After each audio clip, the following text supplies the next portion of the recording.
Welcome to the Wholesaling Inc. podcast. I'm your host, Chris Arnold, and man, I'm excited about this show.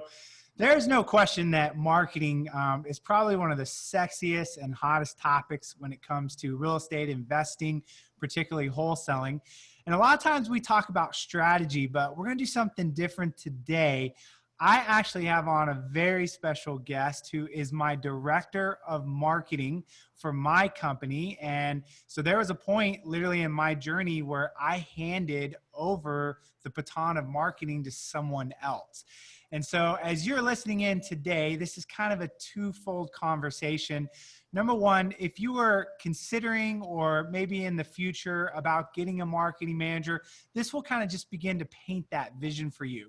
But if that's far off, the second thing this is going to do is you're playing the role of being a marketing manager and talking to someone. It might allow you to kind of evaluate yourself as the marketing manager in your company until you can kind of pass that baton to someone else. So it's going to be a great show, just a lot about what it takes to run a good marketing department. So without further ado, really excited to have on this very special guest, Grace Mills. What's happening? Welcome to the show.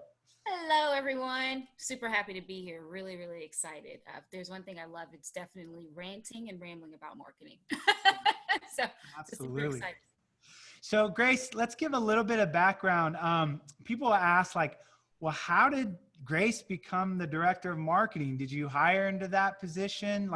What was your journey with us on kind of where you started to how you were giving the big responsibility of managing all the marketing in our company? What's that backstory? Yeah, absolutely. So funny enough, actually, I was grown from within. So I wasn't hired from an outside source, from any outside agency. I started literally taking the calls as a prospecting assistant. And I would notice from the, being a prospecting assistant, sort of seeing it from the ground up.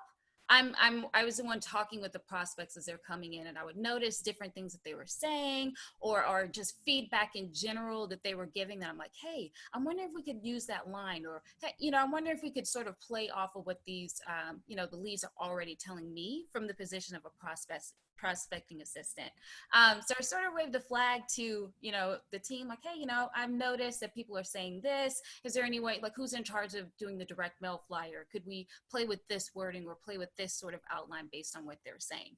So after enough ideas, kind of throwing it out there, I ended up being able to grow into the position of the marketing director here. So yes, I was grown within. I started off as a prospecting assistant, just sort of listening to what the leads were telling us. And with my own crazy creative little brain, I was able to grow into that position and sort of play. I love it. And if you're listening, again, you're going to get talent in one of two ways.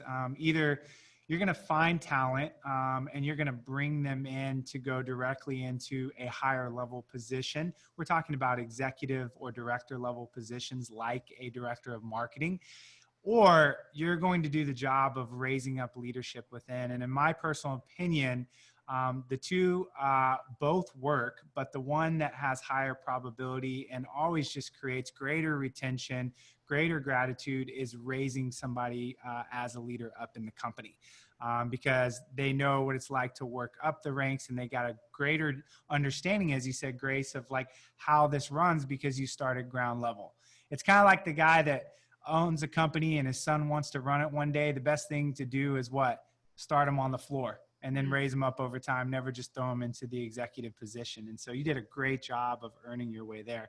So people that are listening, Grace, answer this question. What does a marketing manager do? What is that position? Someone's like, okay, I understand they do it, but kind of give a little bit more detail. What's a marketing manager do? Well, I would tell you it's a very fun, wild, crazy of a position to be in. So a marketing manager, honestly, you'd be surprised at all of the things that you can sort of hand off to a marketing manager. The first that I will tell you is that you have someone who is responsible and that can literally hone in and make this thing their thing. right? Like this is what they do. This is where their brain does the best work. This is where they can be the most creative. They can literally take it and be 100% accountable and responsible for every single element. And what I mean by that is they are responsible for all of your creatives, from creative to execution.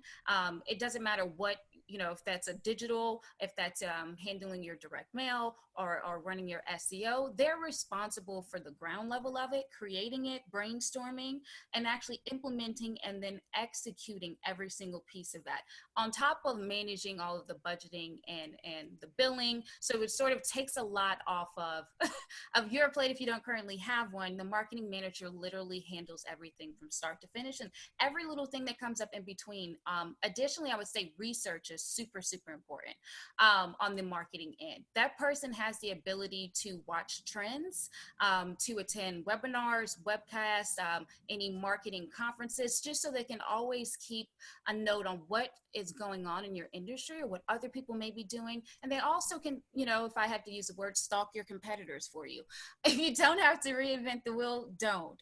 Sometimes it's a marketing manager can just literally sit there and start tracking what your competitors are doing across the industry, tracking their numbers, what they're sort of playing with, how their Facebook pages are laid out, how their websites are played out, and sort of playing with that and tying it into what the company's goals are. So a marketing Absolutely. manager. I love that. Like, it's very comprehensive of what you just communicate, right? It's all the way from managing a budget to researching to innovation, to, tweaking what you currently have to KPIs. I mean, I think if someone's listening, it's more than just doing a couple things on that side. It's really taking full ownership of that process. So that rolls me into the next question. If you decide to entrust, your marketing in your company, which is like a really big thing to hand off, right? It's not like closing coordination, or something along those lines, or even disposition. Those things are important, but the first domino in your company is marketing. If that domino doesn't fall, none of the other ones fall, because that's where it starts. So how do you manage or hold accountable a marketing person in your company, a manager? Like, what type of metrics, or like, how do you hold them accountable to know that they're doing their job? Absolutely. So definitely there's a metrics to make sure they're doing their job correctly. But I'd say prior to them even getting the job, you definitely want to make sure that that person is right for the position. So you have to put someone in that position that is okay with being responsible. Some people run from responsibility. They don't like accountability, or they get uncomfortable being in the hot seat, or uncomfortable dealing with money, or uncomfortable over the phone. So I'd say, honestly, the first metric to that position is watching who you actually add into that slot.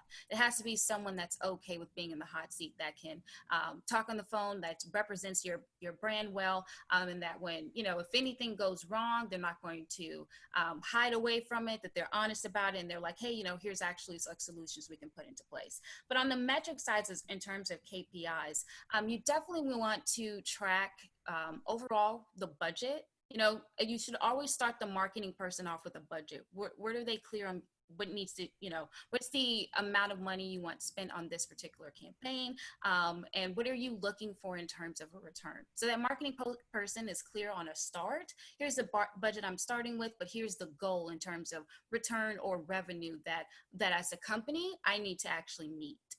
And so when you actually start to build out your metrics, you can track that actual progress. What campaigns are pulling in what number of leads? How much did what is the cost of each of those leads in comparison to your other campaigns? All of those metrics are definitely really great to track your marketing manager. Yeah, I love it. So the two things I hear primarily as a measurement is, number one, can your marketing manager stick to the budget that you've given them base level, which is important. I mean, we're laughing about it, but I mean, that's a big responsibility, because sometimes managing a budget can be tricky, because you have the pressure of, you need to generate these many leads, and you need to do that within this budget. So usually the expectation of the owner can be a little bit pressing, on the marketing manager. And then the flip side, what I hear you talking about is, they're tracking everything from cost per lead to cost per acquisition. But the most important metric that the marketing manager is held for is the dollar per dollar return. And that is, okay, here's the budget you've been given. let's say just for argument's sake, it's $5,000 a month. What you're being held responsible for is what is the return on that? If we give you 5, are you doubling that in the sense of return, tripling that, quadrupling that? Does that make sense? And so that's a crucial KPI, which we call dollar per dollar return. And just to give some headway, if you're wondering what that looks like, for Grace, we expect a minimum of a $3 return. So that means that she's going to triple the investment that we've given her to play with. What she shoots for and what she gets pretty close to and wants to continue to hit on a regular basis is to hit $4 or above. So that means that if we're giving her $5,000, she's turning every month that $5,000 into $20,000 as an example. And so that'll kind of give you a baseline on what you should expect to really hold your marketing manager accountable to. So Grace, I have another question. From a business owner's standpoint, what do you think the value is in hiring a marketing manager? Like, why would a business owner decide to make that decision? What value would they get in doing that? Absolutely. I think it's super important for every business owner to get to a point where you can manage, but you're not responsible for executing everything. And when you give something like the marketing department or the management of marketing only to one person, again, that's their thing that they can own. It's off of your plate. You've trusted, you've hired someone that's so good at their job that they're going to do it. It's not a worry for you. And also there's a lot of time that's invested there. So the marketing manager has all day to manage every little element of that campaign. So on the value side to the business manager, you're hiring someone that in terms of their skill set, that's their thing. In terms of their personality, that's exactly what they're fit to do. Their creative brains process that. They're detail oriented enough to be super thorough and triple check everything. They're goal orientated, so they're going to hit the same goals that you wanted to do without you also having to feel like you needed to manage another element of your business, or you have to execute that element of your business on your own. That marketing manager is really like another right hand man for that business owner. It's like, hey, like this is the goal you want, like, this is what the company goal is. Here's what you would like for me to play with my expertise and with my background, or just with my ability to look and see what's going on out there in the marketing world. Here's a plan, the big plan of how I think we can get there, and they'll plan it out and execute every single element, so it's off of your plate and out of your hands, so you don't have to actually execute it again as a business owner on your own. That's good. And I think the big piece I pull out of that is, if you're a business owner, there's so many different functions within the organization that you're potentially required to do, particularly if you're newer to the game. And at some point you're going to get spread thin and you're not going to be able to put the full time and attention on the marketing side as you'd like to do it. So you might be good at it, but the problem is you're also doing sales and you're doing disposition and you're managing operations. And before you know it, you kind of start to drop the ball on what's happening over there. And so at some point you have to kind of make a decision. Either you're going to give a lot of time and effort to the marketing side yourself and hire out all the rest, or maybe your gifting is somewhere stronger on a different element of the business like sales. And so what you'd rather do at that point is put more focus there and then, delegate the marketing. So this isn't black and white. It really comes down to what your genius zone is and where you should be spending most of the time in your organization. So Grace, another question for you. What are some characteristics of a good marketing manager? If someone's going, I'm going to be doing some interviewing, sizing some people up, like what should I be looking for in the characteristics? I know one thing you said already was they take ownership, right? So this is someone that comes in and realizes this is their baby. They're responsible for it. But what are a couple other characteristics you think makes up a great marketing manager? Oh, definitely. Well, marketing is supposed to be fun. It's a challenge. So I would definitely say someone that, aside from being goal orientated as well, they love a challenge. They don't hide away from a challenge. They don't run away from responsibility. They like accountability. They want to be held accountable. But marketing, a big piece of marketing is the creative. So you don't want to hire someone that does not have much of a personality, and you can tell that off the bat. Most marketing people that are super good at their job, we have very big personalities, super creative brains with endless ideas and super high energy, that we're always self-motivated. So those are really, really huge characteristics that you want to watch out for, right? It's personality, because that's going to tell you a lot about how they can self-motivate. Are they goal orientated? Are they going to hide from a challenge? Are they open to a challenge? What's that high and low balance there in terms of the characteristics? But definitely on the marketing side, you want to hire someone that is comfortable with that. Some people are not, again, comfortable with being in a position where they have to be responsible for so many things, or they have to be held to a certain standard, or you just need to find someone that's comfortable with all of those elements. Agreed, Um, agreed. And I think another one that I hear you say, just to throw one on, is it's somebody that loves to tinker, because yes. marketing is a lot of split testing and just tinkering. And so, even though you might decide on a strategy, if you want to get really good at that strategy, let's say like direct mail, or radio or whatever it is, the best way to really excel at that is you got to tinker a lot. You just got to get in and test things. And well, what if we shifted Definitely. that and adjusted that? And so I think one of your best characteristics as well is you just get a lot of enjoyment and fascination out of tinkering. Absolutely. Tinkering and researching. You definitely want to find somebody that's super comfortable with that as well. They're okay with reinventing themselves, Yeah. right? They like that idea, because in marketing there's so many variables that can play into marketing. There's no one trick pony. So so yeah, absolutely. If there's anything that I would tell you when you're looking for a marketing manager, I don't even call it marketing. I call it tinkering. Like, that's really what we do. Ultimately, down to it is we tinker, we play, we research, we tinker, play, research, right? And creative, implement, execute. All I of the things love that it. we've learned and all of the things that we've tinkered with. I love it. Tinker, play, and research. That's good.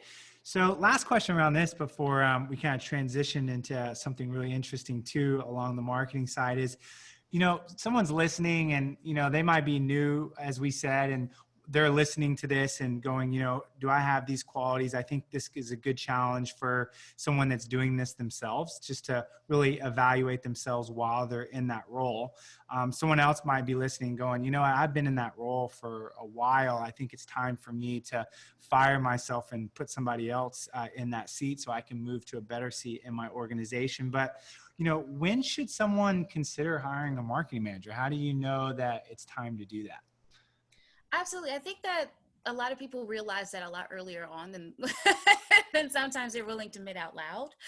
Is when your business is growing in a way where you can start to tell, hey, I got to start letting some of these pieces go, so I can start focusing on what I need to. In the beginning, as a business owner, sometimes there will be a time frame where you're kind of one man teaming it.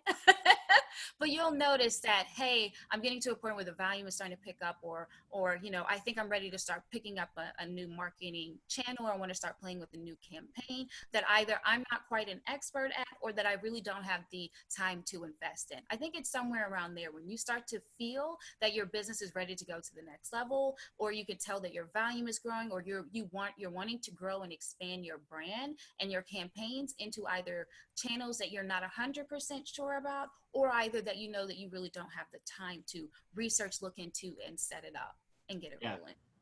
And I know from my personal experience, the way that we knew it is we just kind of started to begin to drop the ball on marketing, because we were just getting pulled in a lot of different directions. I know I felt that way.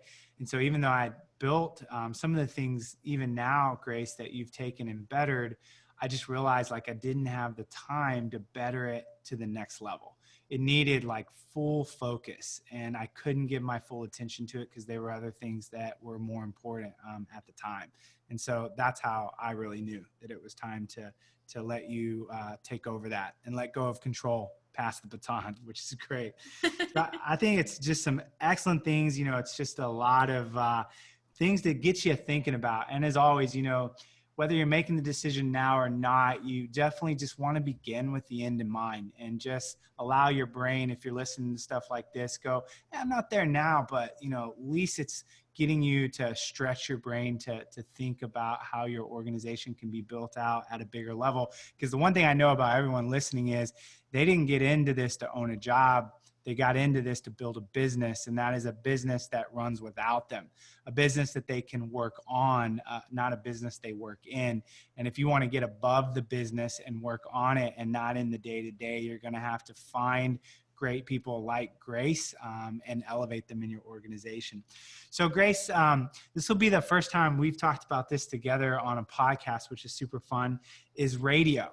If you're listening again at this point, you know that we are teaching everyone how to do radio east to west coast, because without question, it is the best marketing channel we've ever had. I've been doing it for 10 years at this point.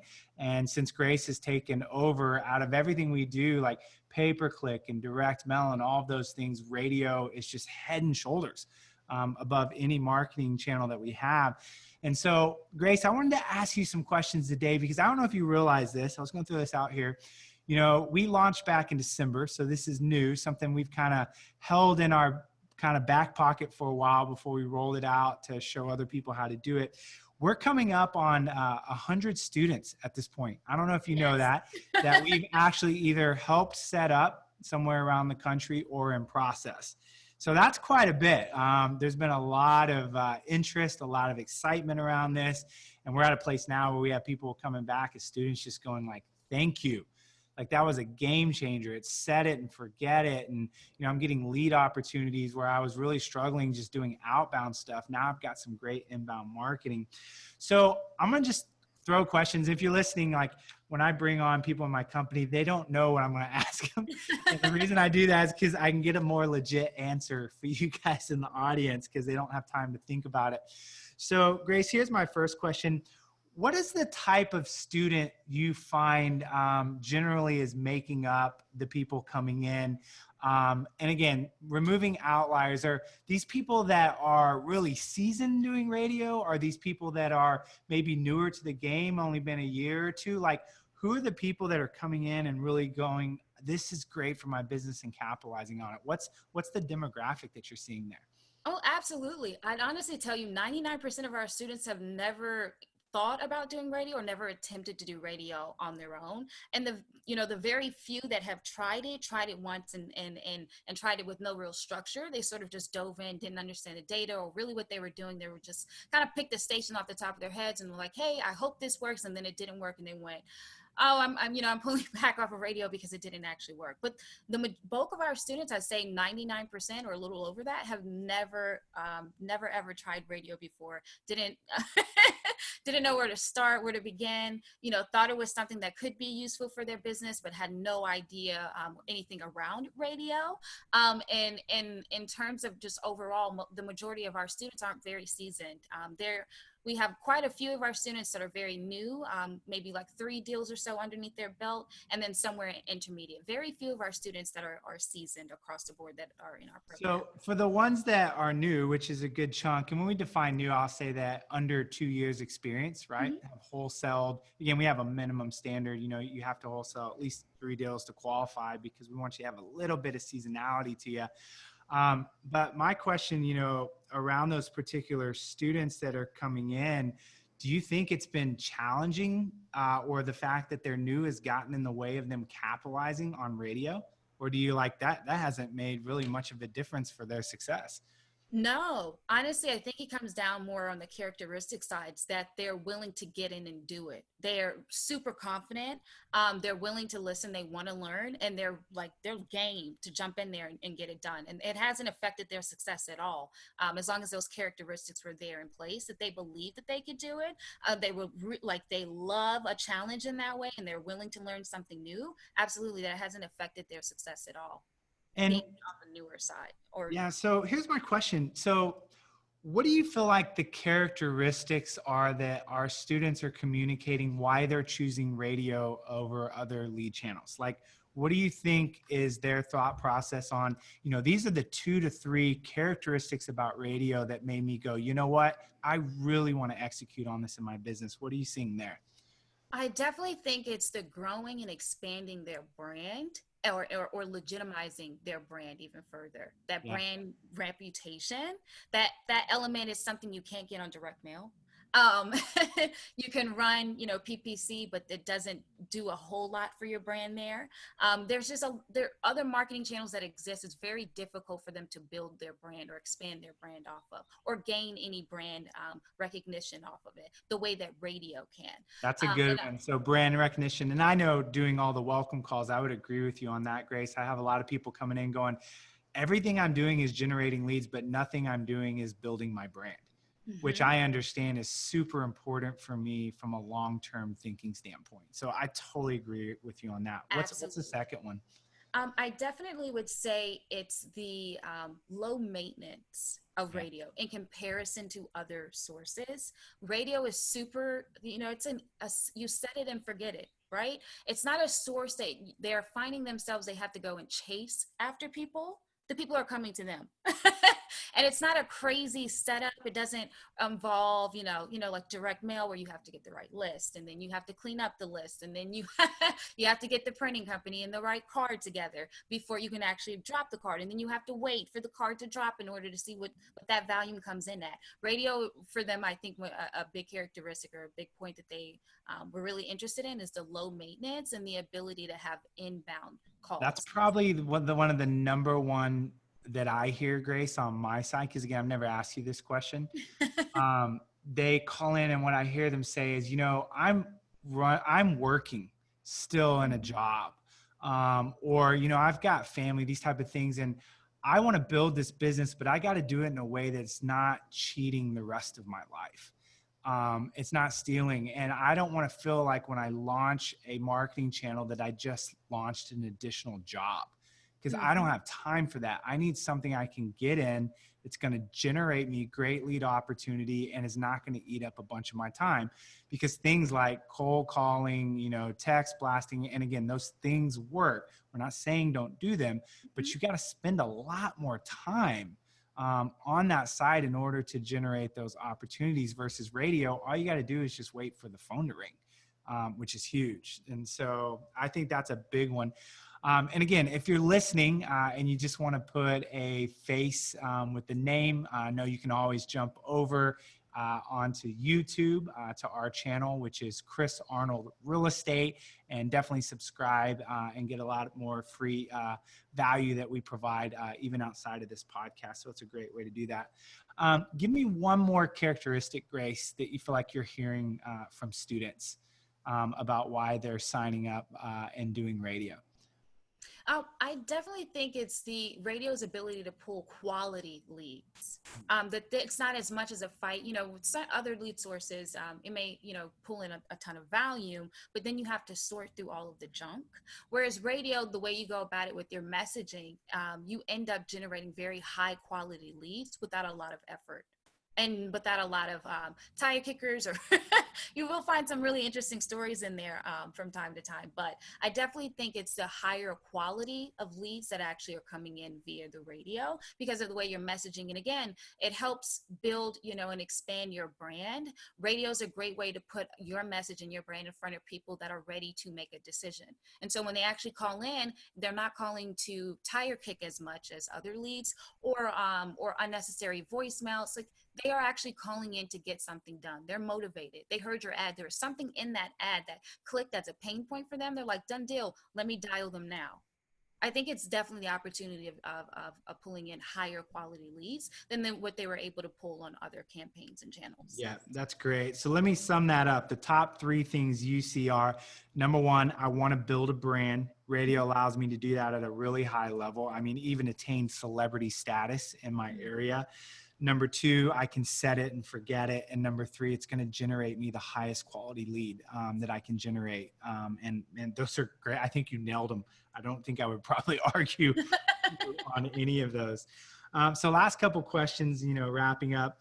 How hard do you think it's been for students to get up and going on radio? We launched this. We know our story and getting it up and going. But as you've watched now, all of these students come in, they know nothing about radio. A lot of them, might be a little bit newer to real estate. On a scale of 1 to 10, 10 being like, man, it's just super hard for them. 1 being like, it's a breeze. Generally speaking, where do you think the level is for most students coming in? If you were to ask them that question, how hard it was? No, I don't think any of them will tell you that it's crazy hard. I think sometimes it comes down to the toughest part is being patient for them sometimes. But the setup and getting started and getting it set up, it's not difficult at all. I don't think you'll find a single student that say it's difficult as much as they'll say, I just had to learn to be patient just to wait it out for the best deal that was on the table because I know that station was going to break and give me what I was looking for. I think that is typically what they hit on in terms of an issue. But other than that, it's not difficult to set up. Every student is a little different and definitely in how they approach it and how proactive they are. But the ones that are actually following through the system and engaging with the course and engaging with the calls and asking questions and going in there to fight, I don't think any of them will tell you that it was difficult. I think they'll tell you it took them time and they had to learn to be patient just to wait out for the best deal that was there on the table. Yes, absolutely. And I think you nailed it. And as much as, being patient, you're listening to that going, is that hard? Yeah, because if you're listening an entrepreneur, you're probably super impatient like I am. So actually patience and waiting can be really difficult. But I agree with you.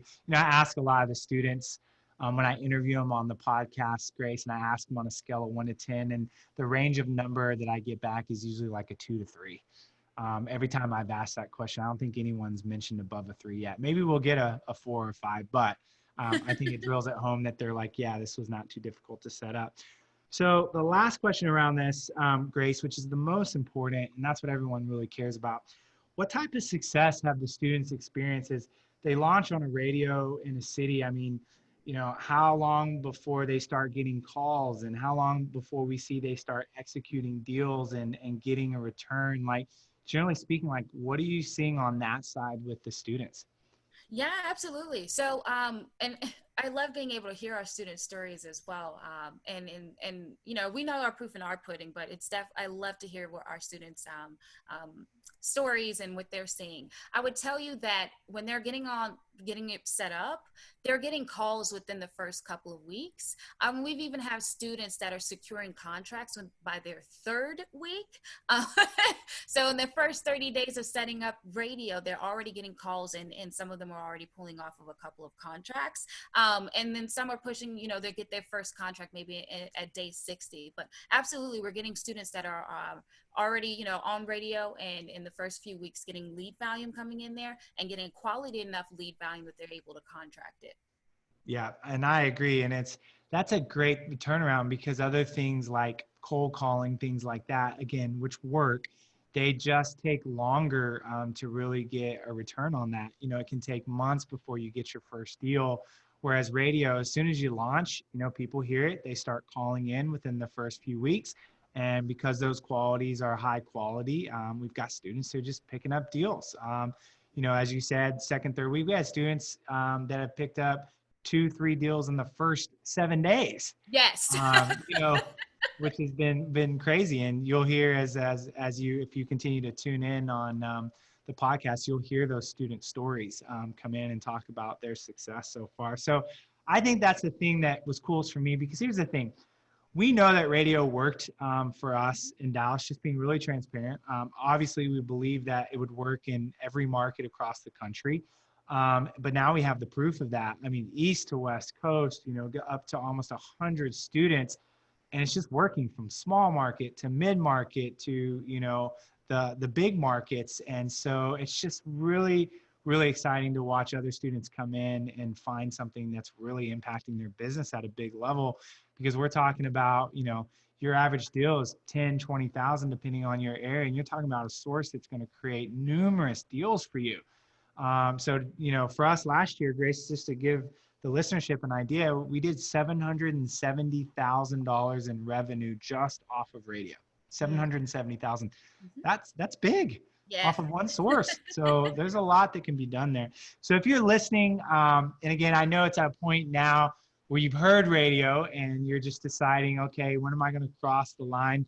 The time is now. We are locked in out markets, meaning that they're being sold out because we minimize the amount of people we can put in a market, depending on the size, anywhere from 1 to 3, and it's sold out. So there's markets that are just being sold out as we get further and further down the road. So if you want to jump on it, I'm just telling you the truth. If you're listening, if it's something you're like, man, I want to do this. I'm just waiting for the time. The only thing I would tell you is there is limited time to it, simply because we're not going to allow it to get oversaturated, and we're going to preserve it. So where do you begin? You begin by booking a call. You go to wholesalinginc.com/REI radio. Again, that's wholesalinginc.com/REI radio. You begin by booking a call, asking questions, making sure your market is open. Again, I always encourage you, do your due diligence, make sure that anything's a great fit for your business. And if it is, lock it up and let's go. And you get myself. You get Grace now, who you know, and so she comes along and provides a ton of support. And then we also have 2 other people, Sierra, who is our operating officer that helps with the tech side of radio and just anything about, lead management and how to get the most out of it. And we have Nikki, who is our, student success coach, who's just checking in on you along the way. So you're not just getting like stuck with one guru, which I find happens a lot of time. You got really good team support with us, which our students love. So we can do a really good job of fulfillment with that team. So Grace, thank you so much for your time. Great conversation, great value on, talking about what it looks like to hire a great marketing manager and kind of some of the things for the audience to start thinking about. So thank you so much for joining us today. It was a lot of fun. No problem. I'm really super, super happy to be here. Anytime I get to rant and ramble about marketing, I'm always game. It's your hot button. It's your hot button. And to the rest of you, thank you so much for joining in. And until next time, we'll catch you soon and add more value. Talk to you later.